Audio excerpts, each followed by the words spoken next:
Forest Ranger Ben Carter had memorized every trail in Redwood Valley over 15 years. But that meant nothing when the Caldwell Fire jumped 3 ridgelines and cut off his evacuation route. Now he stood at an abandoned mine with 12 panicked hikers watching the firestorm consume the forest. His radio was dead, the air was poison, and he had one option: collapse the tunnel to create a vacuum chamber that might starve the fire or crush them. Before we jump back in, tell us where you're tuning in from. And if this story touches you, make sure you're subscribed because tomorrow I've saved something extra special for you. Ben Carter's boots hit the ranger station floor at 6:47 that morning, same as every morning for the past 15 years. The coffee was already brewing. Maya Chen had beaten him in again. The rookie ranger had that eager energy that reminded Ben of himself 2 decades ago, back when Sarah was still alive, and the job felt like an adventure instead of a refuge from an empty house. "Morning, boss," Maya said, not looking up from the weather terminal. "You're going to want to see this." Ben poured his coffee and walked over. The screen showed red flag warnings plastered across 3 counties. Humidity sat at 8%. Winds forecasted at 25 miles per hour with gusts to 40. The Caldwell Fire, 30 miles north near the state line, had grown to 2,400 acres overnight. "That's not good," Ben said. "Dispatch says it's 0% contained. They've got 3 helicopters grounded because of the winds." Maya pulled up the satellite imagery.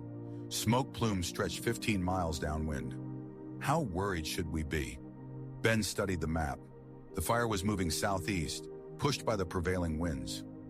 Redwood Valley sat almost directly in that path, but 30 miles was a comfortable buffer. He'd seen fires burn themselves out in half that distance when they hit the granite ridges north of the valley.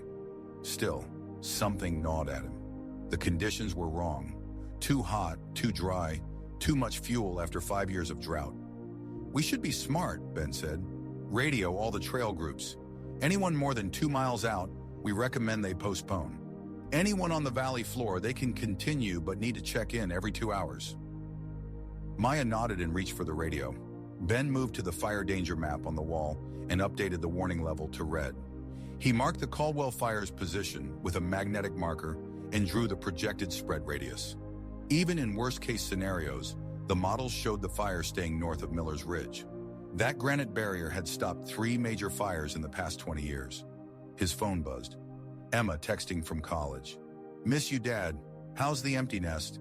He smiled and typed back. "Quiet, too quiet. How's chemistry? Killing me. Love you. Love you too, bug." 3 years since Sarah's accident. 2 months since Emma left for Berkeley. The house felt like a museum now. The job had become his anchor. These trails, these trees, the hikers who trusted him to keep them safe. "Boss," Maya's voice cut through his thoughts. "Got 12 hikers on the Summit Point Trail. They're asking about conditions. Should I tell them to turn back?" Ben checked his watch. Summit Point was a 3-mile hike, moderate difficulty, popular with families.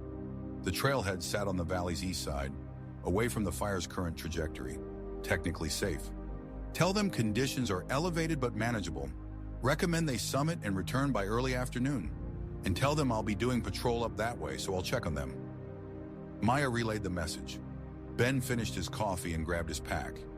Radio, first aid kit, extra water, trail maps. The same gear he'd carried 10,000 times. Outside, the morning air smelled wrong. Too hot already, and was that smoke. He scanned the northern horizon. Clear blue sky, but something felt off. His instincts had kept him alive through 15 fire seasons. They were screaming at him now. He climbed into his truck and headed for the Summit Point trailhead, radio crackling with routine check-ins from other rangers across the district. Everything normal, everything routine, everything wrong. Ben found the hiking group at the 2-mile marker. 12 of them total, an elderly couple in matching sun hats, a family with 2 kids, the parents looking tired already, a guy in his 20s with expensive camera gear, 6 college-age kids in the back, laughing and taking selfies. "Morning, folks," Ben called out. "Ben Carter, District Ranger, just checking in." The father stepped forward. "Luis Ramirez, is everything okay? They said on the radio there was a fire up north." "Caldwell Fire about 30 miles from here. Nothing to worry about today, but conditions are pretty extreme. Hot, dry, windy. I'd recommend you summit and head back down rather than doing the full loop. The elderly man spoke up. We've been planning this hike for 6 months. Anniversary trip.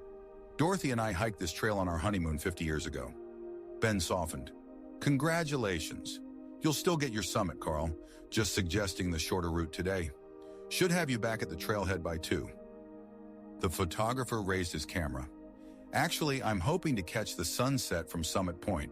The light up there around 7 is supposed to be incredible. Not today, Ben said, and his tone made it clear this wasn't a suggestion.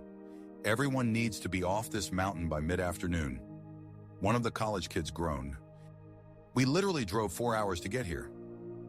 And you'll have a great morning hike, Ben said, but this isn't negotiable.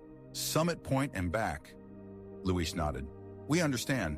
Safety first, especially with kids. Ben liked him immediately. The photographer looked annoyed but didn't argue. The college group muttered but accepted it.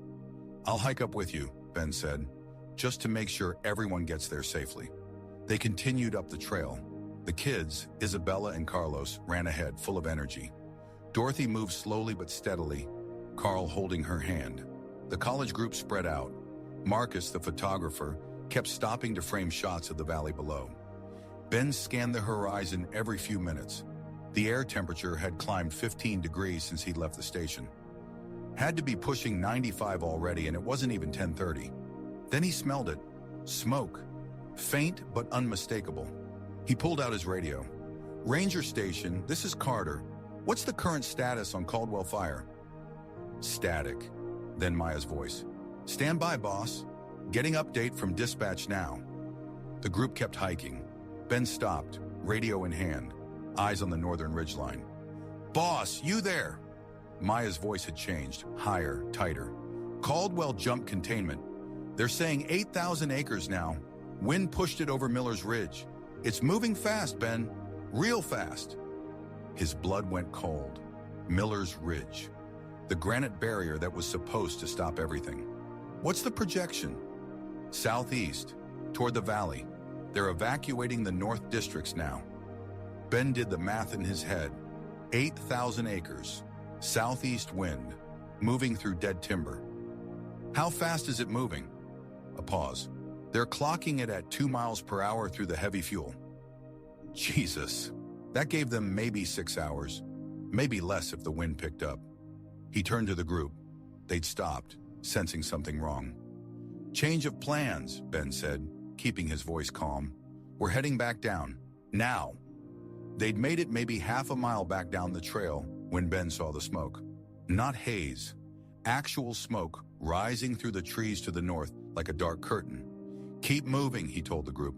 Don't run, but don't stop. The temperature had spiked again. Had to be over 100 now. Dorothy was struggling, her breathing labored. Carl supported her elbow. I'm okay, Dorothy wheezed. Just need a moment. We don't have moments, Ben said, but he stopped anyway. He pulled out her permit form. Medical conditions, asthma. He dug through his pack and found his emergency inhaler. Use this, 2 puffs. She did. Color returned to her face slightly. The wind shifted. The smell of smoke was overpowering. Ben's radio crackled. All units, Caldwell Fire is now at 15,000 acres. Spot fires reported in Sector 7. Recommend immediate evacuation of Redwood Valley Trail System. Sector 7. That was less than 10 miles away. Station, this is Carter. I've got 12 civilians on Summit Point Trail. We're evacuating now. ETA to trailhead 45 minutes. Copy that. Be advised, winds are gusting to 50. Fire behavior is extreme. Ben looked at his group. The college kids had gone quiet. Luis had picked up Isabella. Carlos held his mother's hand tight. Marcus had stopped taking pictures. How bad is it? Luis asked quietly. Ben respected him enough to tell the truth. Bad. Fire jumped the ridge that was supposed to contain it. We need to get off this mountain. They started moving again, faster now. Dorothy pushed herself. The college kids stopped complaining and just walked. Then Ben saw it through the trees. Orange glow on the horizon. That was the fire itself, visible across miles of forest. His radio exploded with chatter. Multiple rangers reporting spot fires. Evacuation orders expanding. Helicopter support grounded. They were on their own. Ben! Marcus pointed ahead down the trail. Smoke, rising from the valley floor, maybe a mile ahead. A spot fire started by an ember that had jumped ahead of the main blaze. "That's between us and the trailhead," Louis said. Ben pulled out his map, mind racing. The main trail was blocked. Ridge Trail would take them higher, more exposed. Creek bed would take them lower, faster. But if the fire got into that canyon, they'd be trapped. Or the old mining road. He hadn't thought about that road in years, abandoned back in the 40s when Silver Creek Mine shut down. The road was overgrown, barely passable, but it ran along the western slope, and if things got really bad, the mine itself could be shelter. "This way," Ben said, pointing off trail. "There's an old access road. We can get around the fire." Off trail, one of the college girls looked terrified. "Isn't that dangerous?" Ben looked at the orange glow growing brighter, at the smoke billowing up from their escape route, at 12 faces depending on him. More dangerous than staying on a trail that's on fire. He started walking. "Let's move." They followed him into the forest, leaving the maintained trail behind. Behind them, the roar of the approaching firestorm grew louder with every step. The old mining road was worse than Ben remembered. 20 years of forest reclamation had nearly erased it. Saplings grew through the packed dirt. Fallen logs blocked sections. But it was moving them west, parallel to the fire's advance. "Stay together," Ben called back. "Watch your footing." The temperature kept climbing, 110 degrees at least.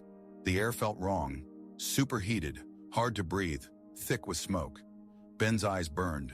Luis carried Isabella on his back now. The 8-year-old had her face pressed against her father's shoulder. Sophia held Carlos's hand. The boy was trying to be brave. Dorothy was slowing down. Each step took visible effort. Carl stayed beside her, whispering encouragement. "How much further?" Tyler asked. "1.5 miles to the mine entrance," Ben said. "And if the fire beats us there?" Ben didn't answer. The fire was moving at 2 miles per hour. They were moving at maybe 1. The math didn't work. A tree exploded behind them. The sap inside superheated, turning to steam, blowing the trunk apart. The sound was deafening. Isabella screamed. "Keep moving," Ben said. But the fire was close, maybe 1/2 mile. He could see flames now, 40-foot walls consuming everything. The fire was creating its own weather system, generating winds that pulled at their clothes. Marcus stumbled. His camera bag caught on a root and sent him sprawling. Ben grabbed his arm. "Leave it," Ben said, seeing Marcus reach for the bag. "That's $3,000 worth of equipment. And your life is worth more. Leave it." Marcus hesitated, then nodded.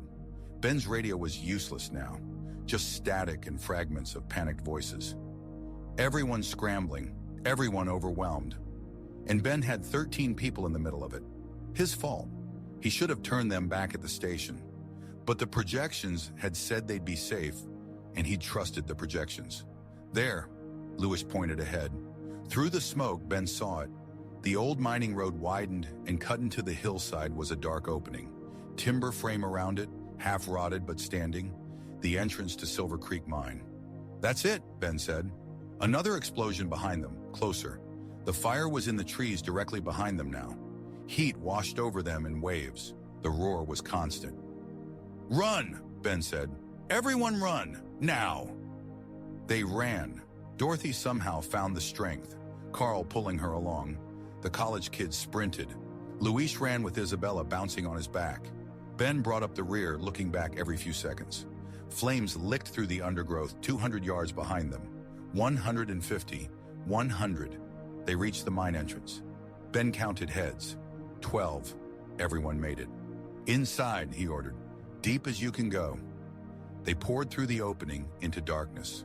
Ben took one last look at the forest, his forest, the place he'd spent 15 years protecting, and watched it burn. Then he followed them into the mountain. The mine entrance tunnel ran 15 feet before opening into a larger chamber. Ben pulled out his flashlight.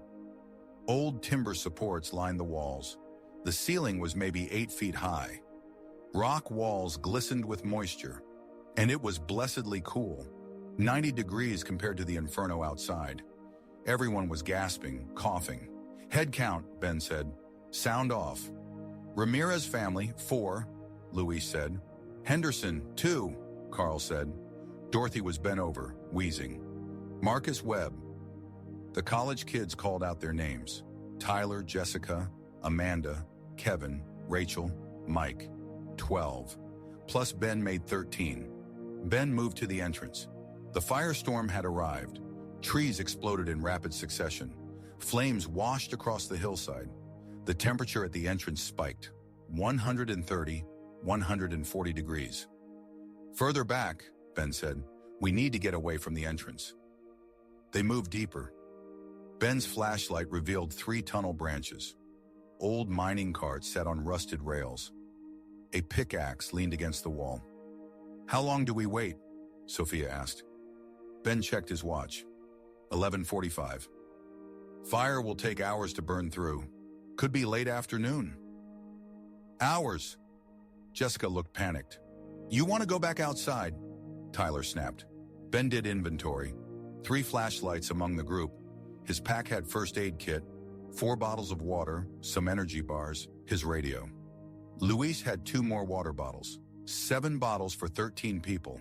He calculated. 7 bottles meant 224 ounces, divided by 13 people, 17 ounces each. In this heat, a person needed 60 ounces per day. They had maybe 6 hours of water.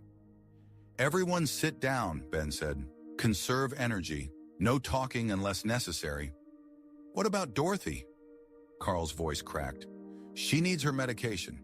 It's in the car. Ben knelt beside the elderly woman. Her breathing was rapid and shallow, lips slightly blue. Dorothy, can you hear me? I need you to stay calm. Breathe with me, slow and steady. She tried. It helped a little. Ben moved to the entrance again. The fire outside was total. Every tree consumed. The sky was black with smoke. The roar was continuous. His radio crackled, just static. He keyed the mic. This is Ranger Carter, trapped in Silver Creek Mine with 12 civilians. Fire has overtaken our position. Request extraction when possible. Static. Can they hear us? Luis had come up beside him. I don't know. Radio might be damaged, or we're too deep. So we're on our own. We're on our own. Luis looked back at his family. There's another way out, right? Ventilation shafts.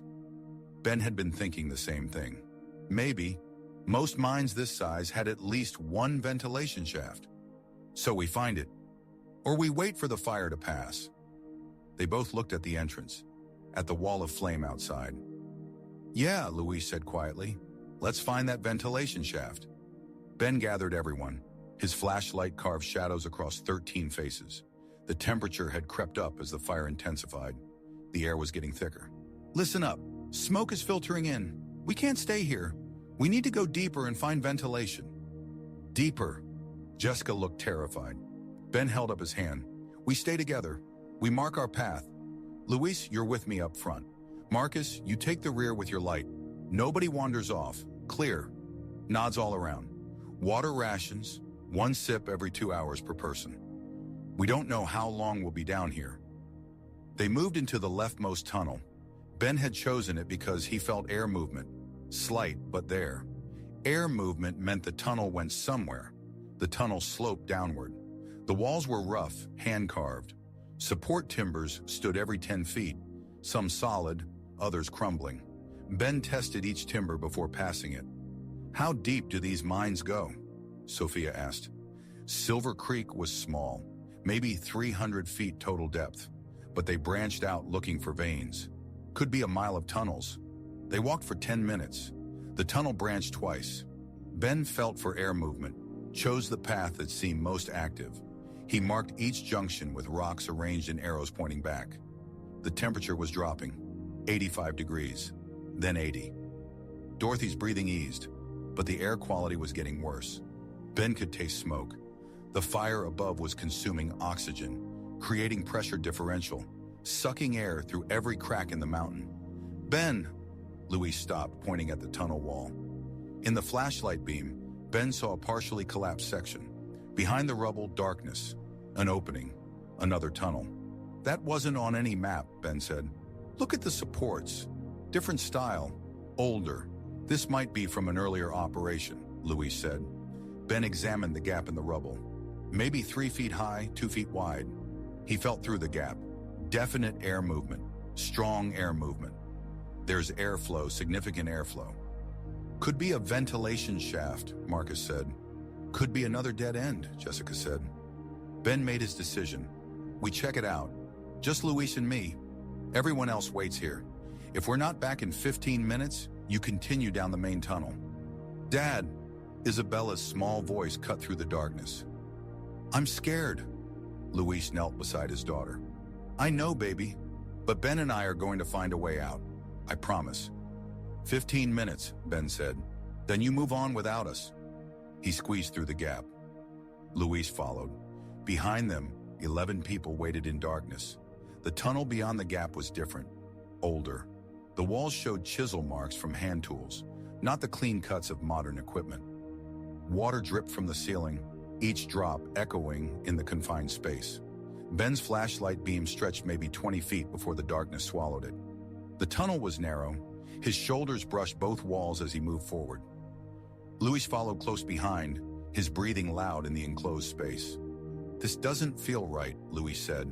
Nothing about today feels right, Ben replied. They moved forward slowly. The air current was stronger here, pulling toward them from somewhere deeper in the mountain. That was good. Air movement meant an opening to the surface, but it also meant the fire's pressure differential was working through this system too. 30 feet in, Ben's light caught something on the wall. He stopped. Scratched into the stone were marks, numbers, dates. April 1887, Luis read over his shoulder. This tunnel is over 100 years old. Silver Creek didn't open until 1920, Ben said. This is from something else. An earlier claim, maybe.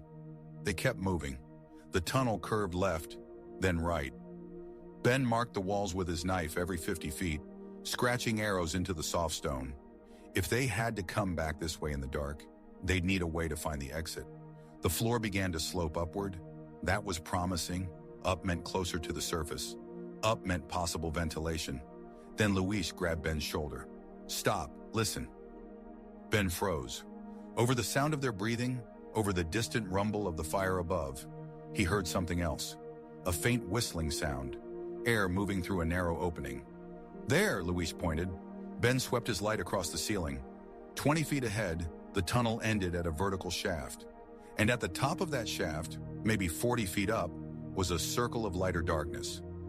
Not daylight. The fire was blocking that, but definitely an opening. Ventilation shaft, Ben said. We found it. The question was whether they could climb it, and whether the opening at the top would lead them to safety or just a different way to die. This story takes time to craft. If you're enjoying it, subscribe to our channel. It means a lot to us. Now back to the story. The tunnel beyond the gap was different, older. The walls showed chisel marks from hand tools. Water dripped from the ceiling. Ben's flashlight beam stretched maybe 20 feet before darkness swallowed it. The tunnel was narrow. His shoulders brushed both walls. Luis followed close behind. This doesn't feel right, Luis said. Nothing about today feels right, Ben replied. The air current was stronger here, pulling toward them from somewhere deeper. Air movement meant an opening. 30 feet in, Ben's light caught marks on the wall. Numbers. Dates. April 1887, Luis read. Over 100 years old. They kept moving. Ben marked the walls with his knife every 50 feet, scratching arrows into the stone. The floor began to slope upward. Then Luis grabbed Ben's shoulder. Stop! Listen! Ben froze. Over their breathing, he heard something else. A faint whistling. Air moving through a narrow opening. There, Luis pointed. Ben swept his light across the ceiling. The tunnel ended at a vertical shaft. At the top, maybe 40 feet up, was a circle of lighter darkness. Ventilation shaft, Ben said. Ben examined the walls. Rough stone with natural irregularities for handholds. Old iron spikes had been driven into the rock. I can climb that, Luis said. Maybe, but can the kids? Can Dorothy? I go up. You're the only one who knows these mountains. Luis was right. 10 minutes, Ben said. Luis tested the first spike. It held. He began to climb. 20 feet up, 30 feet. Then the spike under his left foot broke free. Luis's body swung out, held only by his hands. "Don't move," Ben called up. "Find your footing slowly." Luis's right foot found a crack. His left foot found another spike. He steadied himself. "You okay?" "Yeah." Luis hung there, breathing hard. Then he continued. He reached the top and pulled himself up. Seconds ticked by. 10, 20, 30. "Luis," Ben called up. No answer. "Luis." A coughing fit echoed down.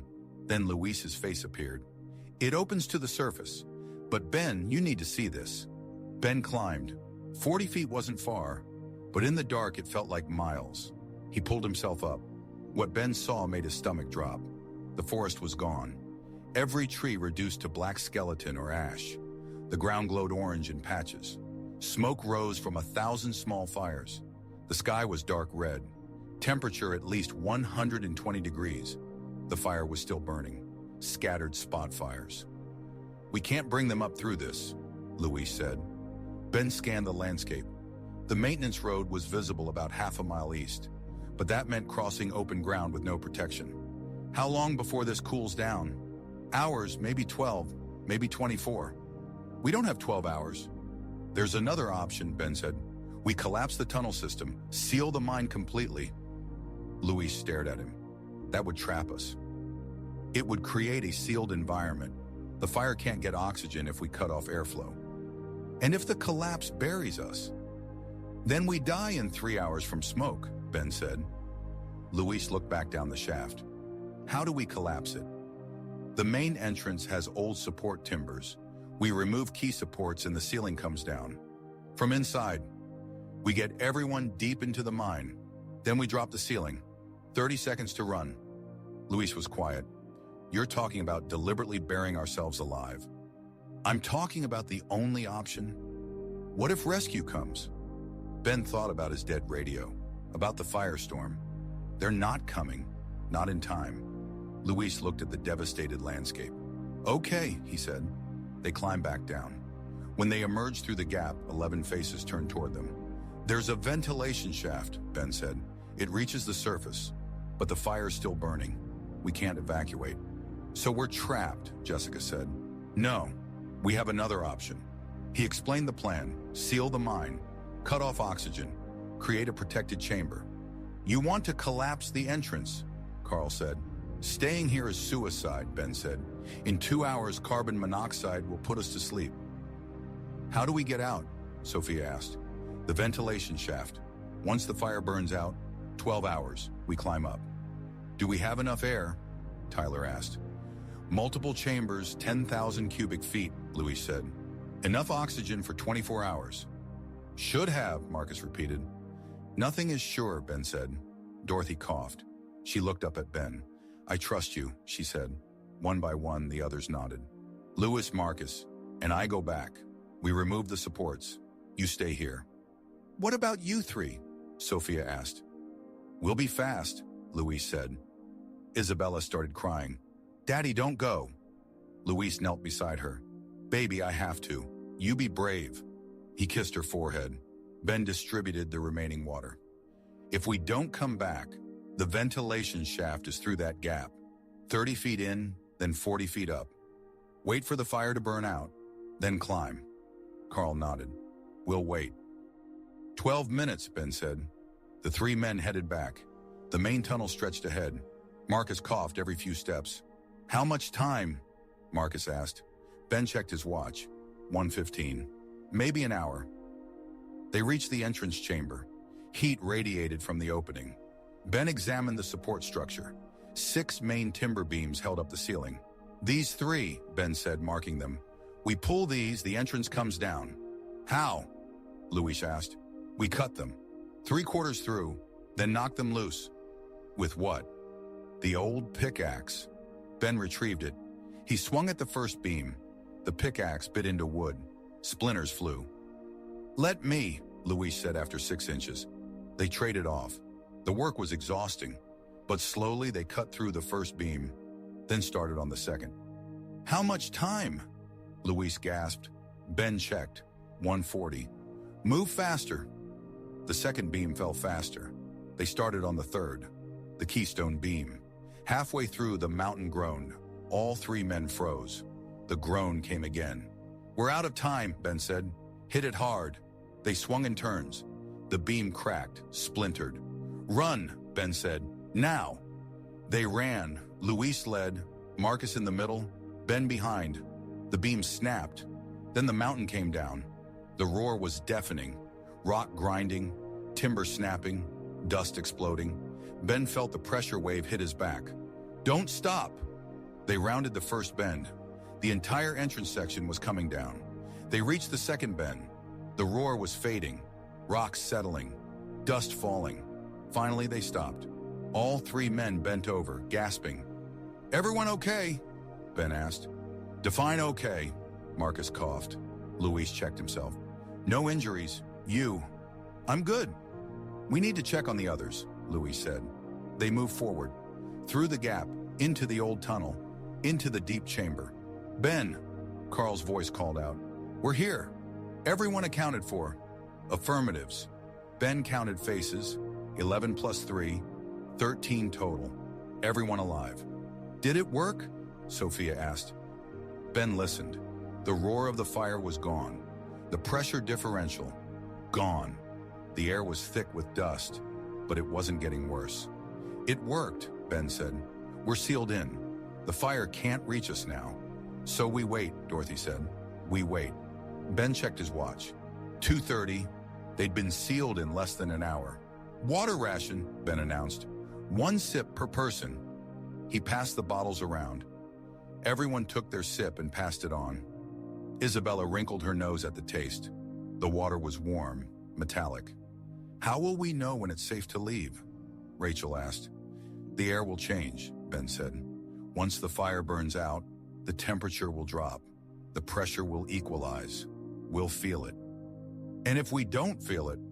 Tyler asked. Ben didn't answer that. We'll feel it, Luis said firmly. Marcus had his phone out. No signal. Battery's at 42%. Save it, Ben said. We might need that light later. Later when? When our flashlights die. Ben didn't sugarcoat it. His Ranger flashlight was good for maybe 8 more hours. The other 2 lights, probably 4 hours each. After that, total darkness. Sophia had gathered the children close. Isabella was curled against her mother. Carlos sat rigid, trying to be brave. Ben saw his hands shaking. Carlos, Ben said, come here. The boy moved over to Ben. You ever been camping? Once, with my dad. Did you like it? Carlos shrugged. Kinda scary at night. This is like camping, underground camping. And yeah, it's scary. But being scared is okay. It means you're smart. Being brave means doing what you need to do, even when you're scared. Are you scared? Carlos asked. Ben looked at the boy's face in the flashlight glow and decided to tell the truth. Yeah, Ben said. I'm terrified, but I'm going to get you out anyway. That's my job. Carlos nodded. Then he went back to his mother, sitting straighter. Smart, Luis said quietly, giving him permission to be scared. Dorothy coughed again. The sound was wetter. Carl looked at Ben with worry. How's your breathing, Dorothy? Ben asked. Been better, she admitted. Ben moved closer to Dorothy and Carl. In the dim light, he could see her lips had a slight blue tinge. Not good. Her respiratory system was compromised from decades of asthma, and now they'd buried her in a dusty mine with limited oxygen. Dorothy, I need you to do something for me, Ben said. I need you to breathe slow and shallow. Don't try to take deep breaths. Your body wants to, but fighting for air just makes it worse. Small breaths. Trust your body to get what it needs. She nodded and tried. Her breathing was still labored, but the panic edge came off it slightly. Carl, keep her warm. Body temperature drops. Breathing gets harder. Use your jacket if you need to. Carl was already pulling off his windbreaker, draping it over Dorothy's shoulders. Ben moved back to the center of the group. He needed to keep everyone calm, keep them occupied. Panic was the enemy now. Panic burned oxygen faster, made people breathe harder, made bad decisions. Okay, everyone listen up, Ben said. We're going to establish shifts. 2 people awake at all times, Everyone else tries to sleep. Sleeping reduces oxygen consumption by about 30%. Luis and I take first watch. Tyler and Jessica, your second watch. Marcus and Rachel, your third. How long are the shifts? Tyler asked. 2 hours each. That gets us to 8:30 tonight. By then, we should know if the plan is working. 4 hours passed. Ben's watch read 6:45 in the evening. Outside, the sun would be setting over ash and destruction. Inside, in absolute darkness, time had lost meaning. Then Dorothy's coughing woke him. It was worse. The wet, rattling sound of fluid in lungs. Carl's voice frightened. Ben, wake up. Something's wrong. Ben snapped awake, fumbled for his flashlight. The beam found Dorothy curled on her side, her body shaking with coughs. How long has she been like this? 10 minutes. Started slow, then got worse. Ben assessed her, breathing rapid and shallow, skin cold and clammy, lips definitely blue, respiratory distress. Without oxygen, without medication, her lungs were failing. Everyone wake up, Ben said sharply. Luis, I need you. People stirred. Lights came on. What's happening? Sophia asked. Dorothy's in trouble. Her lungs can't process the air. Ben looked at Luis. We need to get her to the surface, now. The fire's still burning, Luis said. She's got maybe an hour. If we don't get her to better air, she's going to die. The ventilation shaft, Marcus said. Could we get her up there? The air quality at the top is poison, Ben said. Smoke and heat. It would kill her faster. So what do we do? Carl's voice broke. The vacuum chamber, Ben said slowly. The fire above is consuming oxygen, creating low pressure. If we create pressure differential inside the mine, force air to move up through the ventilation shaft, we'd be pulling smoke down, Luis said, unless we reverse it. Create positive pressure that forces our air up and out. How? We collapse another section, seal ourselves in the old mine section, make this chamber even smaller, use our body heat, our breathing, create enough pressure that air moves up instead of down, creates a chimney effect. That's insane, Tyler said. That's physics, Luis said. It could work. Maybe. But it's the only chance Dorothy has. Carl looked at his wife. At 50 years of marriage possibly ending in darkness. Do it, he said. Everyone into the old tunnel, Ben ordered. Through the gap. Now. People scrambled. Sophia carried Isabella. Luis had Carlos. The college kids grabbed water. Marcus helped Carl support Dorothy. They filed through the gap. They reached the chamber beneath the ventilation shaft. 10 feet by 10 feet. 13 people packed tight. Luis, Marcus, with me, Ben said. They headed back. Ben carried the pickaxe.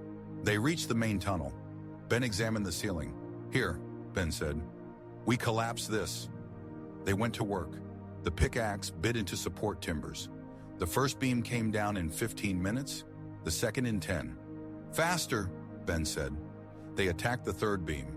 Ben swung until his shoulder screamed. The beam cracked, sagged. One more! The keystone! They hit it together. 5 minutes, 4, 3. The beam splintered. Run! They sprinted back. Behind them, the mountain groaned. Ben dove through the gap first, Luis right behind. Marcus bringing up the rear. The collapse caught Marcus. A rock caught his leg, pinning it. Marcus screamed. Ben and Luis grabbed him, pulled. The rock was too heavy. Leave me, Marcus yelled. Shut up, Ben said. He braced and pulled with everything he had. Marcus screamed as his leg scraped against rock. Then he was through. The gap filled completely. The roar faded. They were trapped. No way back. No way out except up. My leg, Marcus gasped. I think it's broken. Ben examined it. The shin was swelling rapidly, already purple. Fractured. Can you stand? Marcus tried. His leg buckled. No. They carried Marcus back to the chamber. Sophia was already tearing strips from her shirt to make a splint. I've got first aid training, she said. While Sophia worked, Ben moved to Dorothy. Her breathing had deteriorated. Each inhale was a struggle. Ben checked his watch. 7:15. The chamber was getting warmer. The air was starting to feel thick. How long before the pressure builds enough? Luis asked. I don't know. An hour. 2. Ben. Dorothy's voice was barely a whisper. Come here. He knelt beside her. When it's time to go, when that shaft opens, you take the young ones first, the children, then everyone else. Dorothy. I mean it. Carl and I, we've had our time. But those children, they haven't even started living. You promised me. She was looking at him with clear eyes. I promise, Ben said. She nodded and closed her eyes. Good man. The temperature was rising, 87 degrees. Everyone was breathing harder, more CO2, more pressure. Everyone stay calm, Ben said. Breathe slow. We need to let the pressure build. How will we know when it's ready? Rachel asked. We'll feel it. Ears will pop. When the pressure gets high enough, we open the shaft. And if there's nothing but smoke, Tyler asked. Then we're dead anyway, Ben said. But if I'm right, the pressure will force air up, create suction, pull fresher air in through cracks in the rock. He looked at Dorothy. Her breathing was barely visible. How much time does she have? Carl asked. Ben checked her pulse. Weak. Maybe 30 minutes. They waited. The only sounds were Dorothy's labored breathing and dripping water. Ben's ears popped. There, he said. Pressure's building. Nods around the chamber. The air felt heavier. How much more? Luis asked. More. It has to be more. They waited. Dorothy's breathing got worse. Marcus was pale from pain. The temperature hit 90 degrees. Ben's watch read 7:45. Dorothy stopped breathing. Dorothy! Carl shook her gently. Ben checked for a pulse. Found it. Weak but there. She's unconscious. Her body's shutting down to conserve oxygen. It means we're out of time. Ben stood. The pressure has to be enough. He moved to the base. I'm going up. I'm going to open that shaft. And if smoke pours down, Luis asked, then we die faster. Ben started checking the iron spikes. Wait, Luis said. If this works, we'll need to get people out fast. Dorothy first, then Marcus. They can't climb. We'll need rope. We don't have rope, Tyler said. We have clothes, Sophia said. We tear them into strips, make a harness. People started stripping off layers. Within minutes, they had a pile. Start tying, Ben said. Triple knots. Luis, you're in charge. Ben grabbed the first spike and pulled himself up. His muscles were exhausted, but adrenaline pushed him. 10 feet up, 20. The air was getting hotter. 30 feet. His arms were shaking. 35 feet. Almost there. He reached the top. The opening was there, but a metal grate covered it. The grate was rusted, partially collapsed. Ben braced himself and kicked. Once. Twice. On the third kick, it broke free and tumbled down. Heads up! He yelled. The grate crashed in the chamber. Then Ben felt it. The air moved, not down, up. A gentle current flowing past him, up through the opening. The pressure differential was working. It's working! Ben shouted down. Air's moving up. A cheer rose from below. The airflow was steady, and with it came coolness. Fresh air was being pulled in from somewhere below. Ben climbed back down. When he dropped to the chamber floor, everyone was staring at him with hope. Is it safe up there? Carl asked. Not yet, Ben said. The air's flowing up, but the opening leads to burned over ground. Still hot. We wait another hour, let the fire burn out. Then we go. Dorothy doesn't have 2 hours, Carl said. I know. Ben moved to Dorothy. Her pulse was still there, but barely. He turned to Luis. How's that rope coming? Luis held up their makeshift harness. It's done. Tested it. It holds. Good. When the time comes, we haul Dorothy up first, then Marcus, then everyone else. What about the fire? Jessica asked. Then we go through it, Ben said. The maintenance road is half a mile away. We make it to the road, follow it to the ranger station. It's going to be hot, but we'll be alive. Sophia had moved to Dorothy, checking her pulse. Ben, her heartbeat is irregular. She's going into cardiac distress. Ben checked his watch. 8:05. Dorothy had gone too long without proper oxygen. Her body was shutting down. We might have to go sooner, Ben said. Carl, you ready for that? Ready to carry her through heat and ash? Carl looked at his wife of 50 years, unconscious and dying. "I carried her across our threshold," Carl said. "I'll carry her to safety, whatever it takes." Ben nodded. He moved back to the shaft base, looked up at night sky barely visible through smoke. 1 hour, Ben said. "In 1 hour we climb." That hour felt like 10. Ben kept checking his watch, checking Dorothy's pulse, checking the airflow. The temperature had dropped to 82 degrees. The air quality was improving. People were breathing easier. Isabella had woken and was asking questions. Why was it dark? Where were they going? Sophia answered patiently. Carlos sat next to Marcus. The photographer's leg was badly swollen now, but Marcus stayed conscious. At 8:55, Ben made his decision. Time to go. Dorothy needs a hospital, Marcus needs a hospital. We're running out of water. He gathered everyone. I go up first. I'll check conditions. Then we send up Dorothy in the harness. Carl and I will pull her up from the top. After Dorothy, Isabella, then Carlos, then the rest one at a time. Marcus goes last. We'll need everyone at the top to help pull him up with his broken leg. Why do I go last? Marcus asked. Because you're the heaviest and you can't help climb. We need all hands working before we tackle getting you up. Marcus nodded. One more thing, Ben said. When you get to the top, the ground is hot, really hot. We move fast, we don't stop. We head straight for the road. Stay close together. Nobody wanders off. Clear. Heads nodded. Okay then. Ben moved to the shaft base. Let's get out of this hole. Ben climbed the shaft for the third time that night. His arms screamed in protest. Every muscle was beyond exhausted.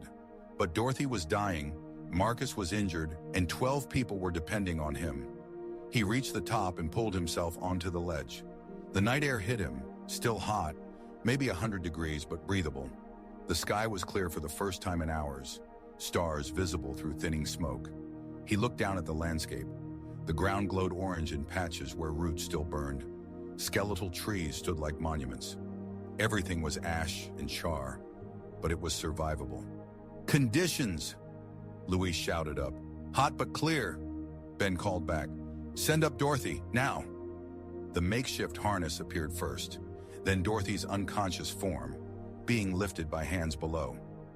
Ben grabbed it and pulled. Dorothy rose slowly. 10 feet, 20, 30. At 35 feet, the rope started to slip. The knots were loosening. Faster, Ben yelled down. The rope's failing. They pushed harder. Ben pulled harder. His hands burned. But Dorothy kept rising. 38 feet, 39. The rope slipped again. A knot came undone. Ben lunged forward, grabbed Dorothy's arm as she started to fall. His other hand caught the ledge. For a terrifying moment, he was holding her entire weight with one hand. Then Louise was there, climbing fast, grabbing Dorothy's other arm. Together, they hauled her up. Ben checked her pulse. Still there. Barely. They laid Dorothy on the hot ground. Ben stripped off his shirt and put it under her head. Carl appeared at the top 30 seconds later. He crawled to his wife's side. Dorothy, he whispered. We made it out. She didn't respond. She's alive, Ben said, but we need to get her to a hospital, fast. Below, Isabella was already being sent up. She rose through the shaft much faster, lighter, easier to manage. Ben and Louise pulled her up. When she cleared the opening, Isabella looked around and started crying. Mama, she called down. I'm coming, baby. One by one, they came up. Carlos next, then Sophia, then the college kids. Each climb took 3 or 4 minutes. By 9:30, 11 people stood on the burned hillside. Only Marcus remained below. This is going to be the hard part, Louis said. He can't use his legs. We pull him up like we did Dorothy, Ben said. The rope barely held Dorothy. Marcus weighs 70 pounds more. Then we used 2 ropes. They called down instructions. Marcus strapped into the harness. On 3, Ben called. Pull. They pulled. Marcus rose. 10 feet. 20. At 25 feet, Marcus screamed. His broken leg had caught on a rock. Stop! They stopped. Marcus hung there, suspended. My leg's caught. Pull harder. Rip it free. That'll do more damage, Louis called down. I don't care, get me out. Everyone pull, Ben ordered. Now! They pulled. Marcus screamed as his leg tore free. Blood on the stone, but he was moving. 30 feet, 35. The ropes were unraveling, not slipping. Almost there. 38 feet, 39. The first rope snapped. Marcus dropped 6 inches, jerked to a stop by the second rope. The remaining rope was fraying. Ben and Luis both lunged, grabbed Marcus's arms and hauled him up. Marcus cleared the opening. The second rope snapped behind him. "Everyone's out," Ben said. "Everyone made it." They had no time to celebrate. Dorothy was unconscious, Marcus's leg was bleeding, and they were standing on ground that registered 130 degrees. "We move," Ben said. "The maintenance road is half a mile that direction. Stay together, watch your step." "How do we carry Dorothy and Marcus?" Carl asked. "Dorothy between 2 people. Carl, you take her shoulders, I'll take her feet. Marcus goes between Luis and Tyler. Hop on your good leg." They formed up. Ben and Carl lifted Dorothy. They started walking. The ground was hot enough to feel through boot soles. Ash rose with every step. They walked for 10 minutes. Ben's arms were shaking. Behind him, Marcus was hopping between Luis and Tyler, cursing. Isabella started crying. "It's too hot, Mama. Just a little further." 20 minutes in, they found the first body, a deer caught by the fire. Isabella screamed. "Keep moving," Ben said. But there were more. A coyote, a bear cub. The fire had killed everything that couldn't run fast enough. 30 minutes in, they reached a collapsed section. They had to go around it. Ben's watch read 10:15. They'd been walking 45 minutes. "How much further?" Luis gasped. "Should be close." He saw it. A straight line through the devastation. The maintenance road. "There, 200 yards." That last 200 yards took another 20 minutes. They set Dorothy down on the road surface. Ben pulled out his radio. Still static. He tried anyway. "This is Ranger Carter. We are on Maintenance Road 7. We have 2 critical casualties. 13 survivors total. Does anyone copy?" "Yes, sir." Static. "Then we walk," Ben said. "Dorothy can't walk 3 more miles," Carl said. "Then I'll carry her." But even as Ben said it, he knew his body was shutting down. Then they heard it, faint, distant, a helicopter. Everyone froze. The sound grew louder, coming from the south. "There," Marcus pointed, a searchlight cutting through the haze. Ben grabbed his flashlight and started waving it. "Everyone with a light, wave it." They all started shouting, waving flashlights. The helicopters swept past them, kept going north. "No, we're here." The helicopter stopped. The searchlight swept back. It caught them in its beam. The helicopter banked hard and came straight at them. The sound was deafening. The helicopter settled onto the road. 2 paramedics jumped out. "How many injured?" "2 critical. Woman 76, respiratory failure. Man 28, compound fracture." The paramedics went to work. Within seconds, they had oxygen on Dorothy, IV lines being established. The pilot came over the speaker. "We can take 4, ground units 10 minutes out." "Dorothy and Marcus go first," Ben said. "Carl with Dorothy, Luis with Marcus." Luis hugged his family quickly, then followed the paramedics. Carl stopped before boarding. "You saved her life. You saved all of us." "We don't know if she'll make it yet." "Doesn't matter, you gave her a chance." Carl's voice broke. "Thank you." He climbed in. The bird lifted off and disappeared. The remaining 9 stood on the road in silence. 10 minutes, Tyler said. Headlights finally appeared. 2 fire trucks and an ambulance. "Everyone mobile.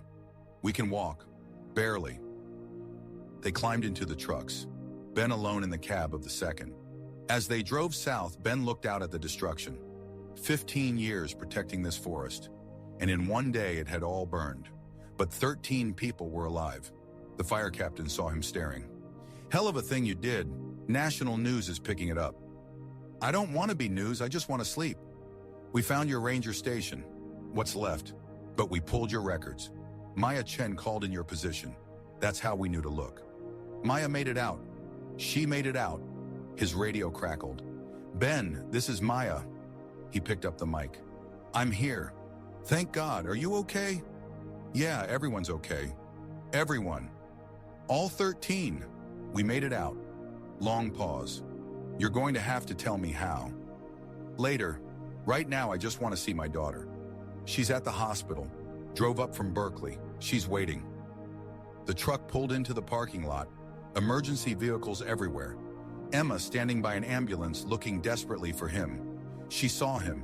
Started running. Ben caught her in his arms. She was crying. He was crying. They'd made it. All of them. 3 days later, Ben sat in a hospital room with Dorothy Henderson. She'd woken up the morning after the rescue. The doctor said she'd make a full recovery. Carl never left her side. "They're calling you a hero," Dorothy said. Her voice was still raspy. "All over the news. I just did my job. Your job is to patrol trails. What you did was insane and brilliant." "It was desperate," Ben said. "I was out of options." Dorothy smiled. "Sometimes desperate is what saves us." Down the hall, Marcus was in surgery. They were pinning his leg back together. The doctors said he'd walk again, might even run, but probably not hike steep trails. The college kids had all gone home. Back to their families. Back to their lives. But they'd promised to stay in touch. To meet up every year on the anniversary. Sophia, Luis, Isabella, and Carlos were staying with family in Sacramento. The kids were doing okay. Nightmares, but therapy was helping. Ben walked to the window. Emma was down there somewhere, getting coffee. She'd barely left his side. He'd told her about missing Sarah every day for 3 years, about throwing himself into work because it hurt less than going home. "You know what I learned in that mine," Ben said to Dorothy, "in all that darkness." "What?" "That I'm not done yet. I thought I was. Thought I'd said everything I needed to say, but I'm not done. I've still got more to give." Dorothy reached out and squeezed his hand. "Good, because we need rangers like you." Ben nodded. The Caldwell Fire had burned 41,000 acres, destroyed 23 homes. But in Redwood Valley, where Ben had made his stand, the casualties were 0. 13 people walked out of that mine. 13 people who shouldn't have survived, and that was enough. 6 months later, they dedicated a memorial plaque at the Silver Creek mine entrance. All 13 survivors attended. Dorothy walked without assistance. Marcus used a cane, but he walked. The children had grown taller. The plaque read, "On September 14th, 13 people survived the Caldwell Fire through courage, ingenuity, and trust.